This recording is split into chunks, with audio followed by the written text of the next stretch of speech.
Janob Rasululloh qiyomatdan oldin katta alomatlardan 10 tasi bo'lmaguncha qiyomat bo'lmaydi ta'kid qilgan ekanlar. Qiyomatdan oldin bir bahaybat yer hayvoni paydo bo'lar ekan. Safo tog'ini oldidan chiqish kerak deyiladi. Yerdan katta bir bahaybat hayvon, dobbatul arz, yer hayvonini chiqishi qiyomatning birinchi alomatlardan, katta alomatlardan bittasi ekan. Qiyomatning ikkinchi alomati o'zini botadigan joydan quyoshni chiqishligi. O'zi botadigan joydan quyoshni chiqib keladigan kuni qiyomatni alomatlaridan, katta alomatlardan bittasi ekan. Dajjolni chiqishi. Dajjol degan so'zni lug'atdagi ma'nosi o'ta aldoqchi. Dajjolni bir ko'zi ko'r bo'ladi. Qochi jingalay bo'lgan holatda, ko'zi bo'rtib chiqib o'ynab turadigan, peshonasidan ortiqcha bir go'sht o'sib chiqqan holatda bo'ladi. Dajjol juda ko'pchilik odamlarni aldab qo'yadi. Odamlarni ko'pi Dajjolga iymon keltirishadi. Ko'pchilikning o'rtasida buzg'unchilik qiladigan bir davr mana shu Dajjolni chiqqan paytida bo'ladi.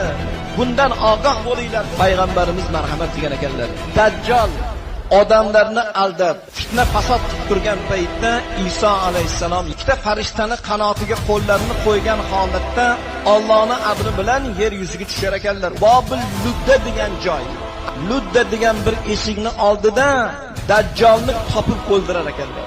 Shu paytda Yajuj Majujni Alloh yuborib qo'yar ekan. Yajuj Majuj qavmi selday bosib kelar ekan, shunchalik ko'p bo'lar ekan.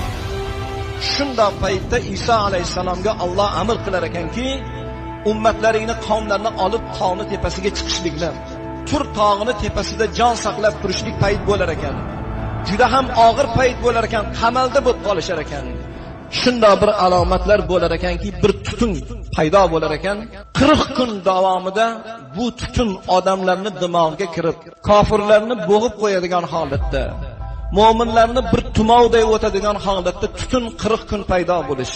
Undan keyin 3 ta joyda qattiq yer yutish bo'lar ekan.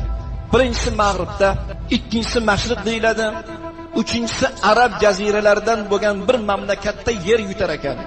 Oxirgi qiyomatning alomati, katta alomatlari Yaman tomondan, Adan degan shahardan bir o't chiqadi. Katta bir o't, olov yonib keladi. Mahshargacha odamlarni quvib keladigan holatda bo'ladigan o'tni balosi keladi. Bu ham qiyomatning alomatlaridan bittasi deb marhamat qilinadi.